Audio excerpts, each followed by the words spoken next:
anak itu eh mohon maaf ya, cara meninggalnya itu bukan karena serangan dari roket atau bom yang katanya ini adalah serangan bom eh, pesawat Israel, bukan. Setelah dicek itu di mohon maaf ini di apa? Dicekek ya sampai mati. Dan untuk menutupi kesalahan, apa namanya, menutupi tindakan yang biadab ini ya dibikinlah seolah-olah ini adalah serangan dari bom atau reruntuhan dari bom gitu. Jadi fatal ini, artinya udah menculik menculik civilians, memperlakukannya tidak baik, eh, dibunuh dengan cold blood, udah gitu tubuhnya tidak diperlakukan dengan baik, sangat biadab. Saya udah yang katanya Islam apa ajarkan di kitab kitab suci mereka gitu. Dan saya juga heran juga, ini baru pertama kalinya si Antonio Guterres, Sekjen PBB, juga dia mengkondem cara-cara seperti ini, barbar ya. Bahkan apa yang kita tahu bahwa si Guterres ini sangat pro kepada Palestina, pro kepada kelompok-kelompok teroris radikal, bisa bisanya juga dia mengkondem. Artinya ini sudah keterlaluan. Dan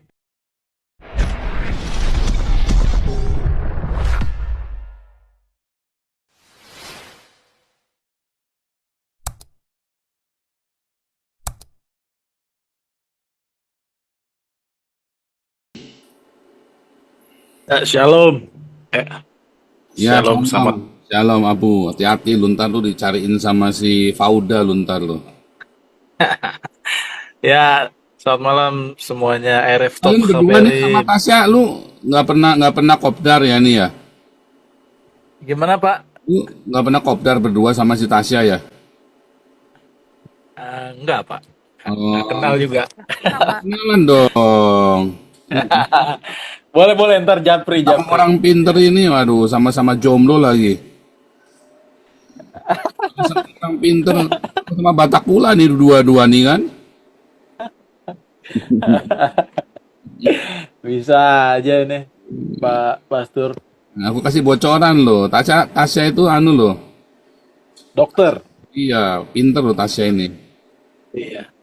Manis, cantik, baik budi, pinter baca lagi, bisa baca tulis, jujur dan suka sedekah. Baca tulis Pak, calistung, baca tulis bisa itu. aja Bapak ini nggak Kan jujur. Amri adalah abangku.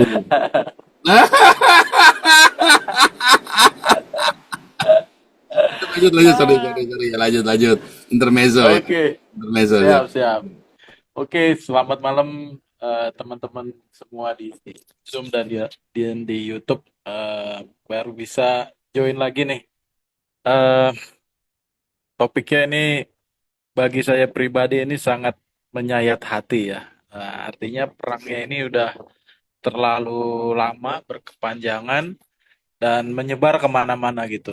Ini adalah hasil dari, kalau menurut saya adalah kepemimpinan yang tidak baik ya, tidak sangat egois, selfish ya.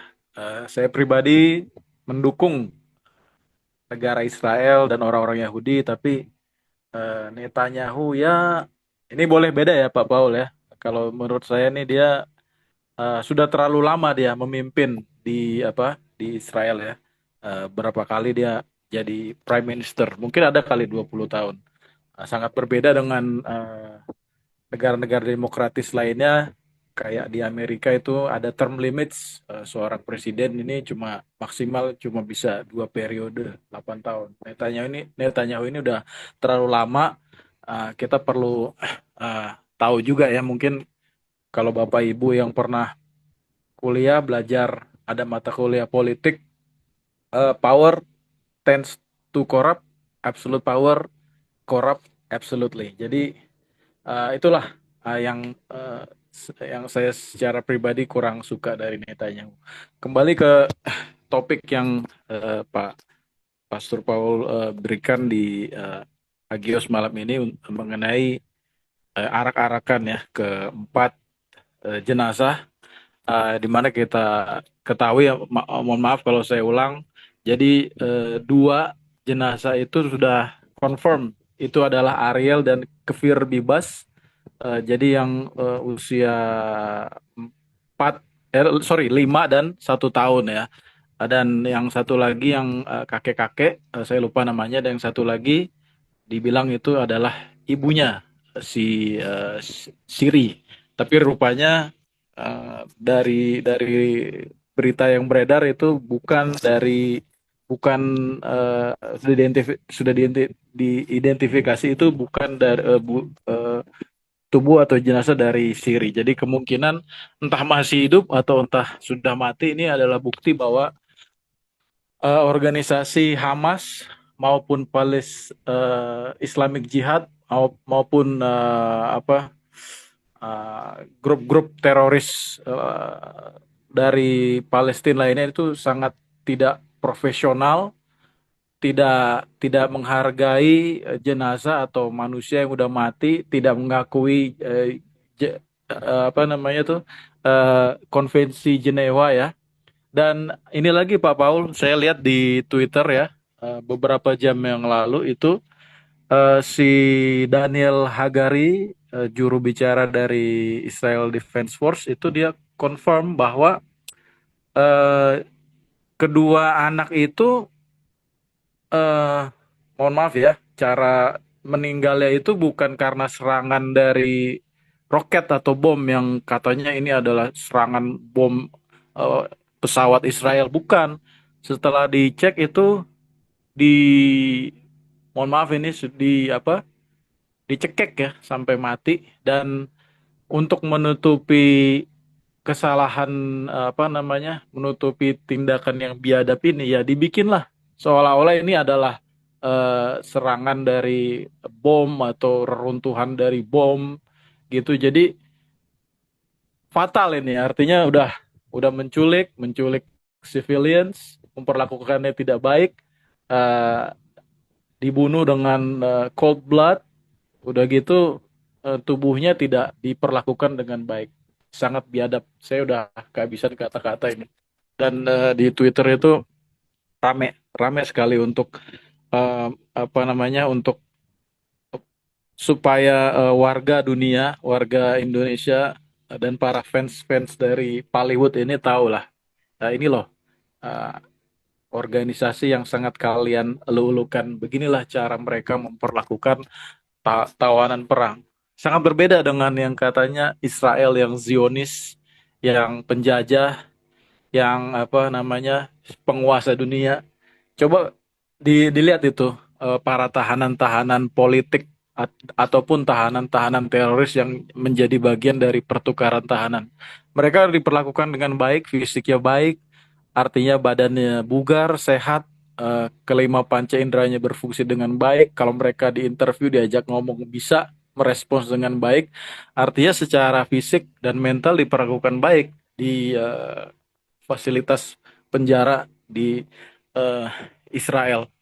Jadi eh, nilai-nilai kemanusiaan, nilai-nilai menghargai kehidupan manusia itu sangat dijunjung tinggi di Israel yang katanya Zionis, penjajah ya.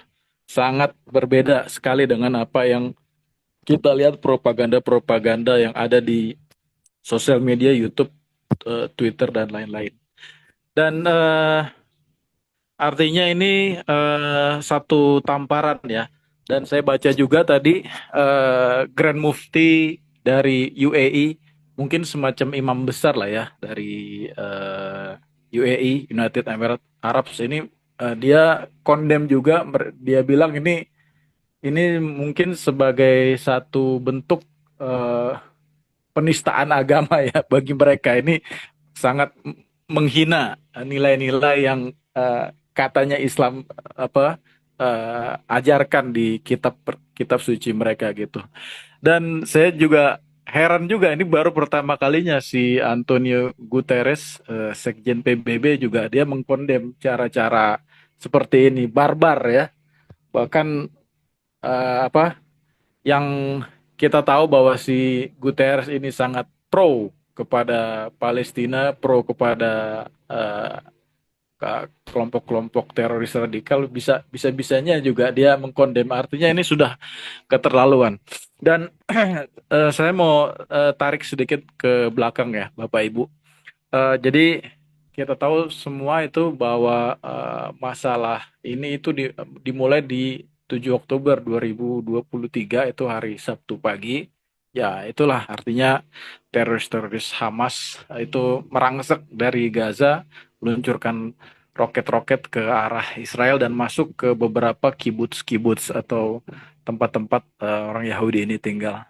Dan eh, selama waktu berselang 1 bulan kemudian, total ada 1.200-an orang ya tewas, sipil maupun militer dari Israel, dan ada sekitar 251 yang pada saat itu ya, yang di pihak Israel hitung yang dibawa lah masuk ke Gaza, entah itu yang masih hidup ataupun yang sudah mati tapi jenazahnya dibawa. Dan sekitar 1 bulan kemudian, Elon Musk ya, kalau Bapak Ibu tahu Elon Musk itu dia orang terkaya di dunia, pemilik Tesla dan X atau Twitter, dan sekarang dia menjabat sebagai menteri di Dodge kabinet Trump ya, Department of Government Efficiency. Nah, pada saat itu di November 2023, atau 1 bulan setelah eh, genocide 7 Oktober itu, di satu acara itu dia dia ini saya sedikit flashback ya, dia menggunakan kalung ya, menggunakan kalung kotak gitu, mungkin ukurannya itu sepanjang jempol kita lah. Berapa tuh, 5 kali 2 senti. Itu dia menggunakan itu sebagai simbol bahwa dia itu akan menggunakannya sampai semua hostages yang 251 orang itu balik ke dari Gaza ke Israel. Itu adalah satu bentuk bahwa Elon Musk itu dia support Israel secara keseluruhan, dan para korban-korban dari tindakan terorisme 7 Oktober itu. Dan di forum tersebut dia juga bilang dia sudah, artinya sudah ngebaca nih masalah dan bagaimana cara untuk memperbaikinya. Ini nggak bisa nih seperti ini terus-menerus.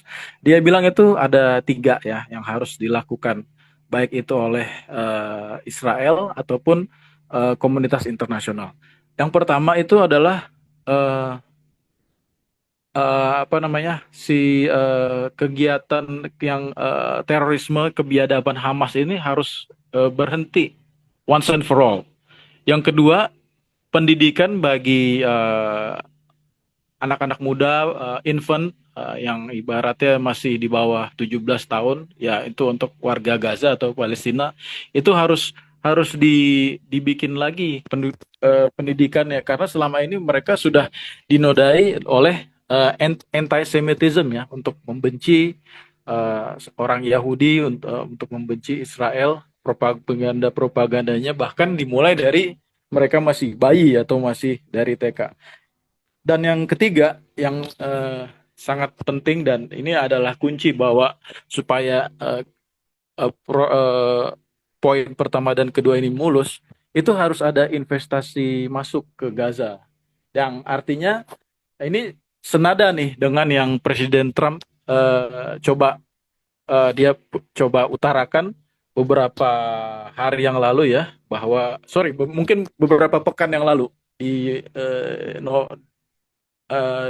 Februari 2025 ini, bahwa kayak kalau investasi masuk ya artinya Gaza harus dibersihkan dulu. Itu memang tempatnya sudah nggak layak, dan artinya memang harus direlokasi lah 1,5 sampai 2 juta orang itu keluar supaya ada investasi masuk, karena kita nggak mungkin bertumbuh di dalam satu ekosistem atau lingkungan yang pertama porak-poranda, kedua eh, adanya kelompok teroris, dan tidak, artinya tidak sustainable. Dan mungkin ini jadi satu momentum ya bagi Presiden Trump dan warga Israel karena ini kalau menurut saya perangnya ini sudah terlalu lama. Udah ya kalau kita masuk ke Oktober 2025 ya udah masuk 2 tahun, ya nggak mungkin ini. Dan saya rasa ini adalah salah apa ya keputusan atau kepemimpinan, bahkan si Sekdev ya atau Secretary of Defense-nya Yoav Galan itu kan dia sempat keluar ya dari kabinet karena memang saya rasa ya mungkin dia ada mau bilang sesuatu tapi ya nggak enak lah, nggak etis ya, makanya dia keluar dari kabinet.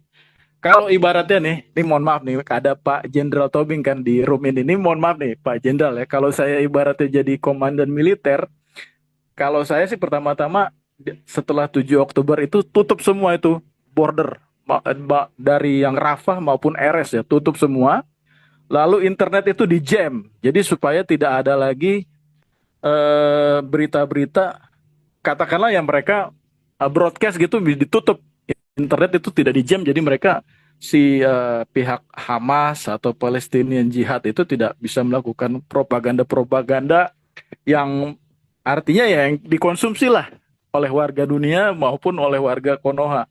Dan jadi artinya kalau untuk momen seperti ini kan harus cepat sigap ya dalam 1 kali 24 jam ya. Mungkin kalau Bapak Ibu pernah nonton film Fauda itu waktu itu sangat esensial ya untuk apa namanya penanggulangan terorisme karena begitu udah masuk ke Gaza ya udah susah terowongannya itu kan banyak berliku-liku ya mungkin yang ditemukan sekarang ya mungkin baru 70 atau 80% dari semua total terowongan yang ada ya artinya susah dan sulit gitu.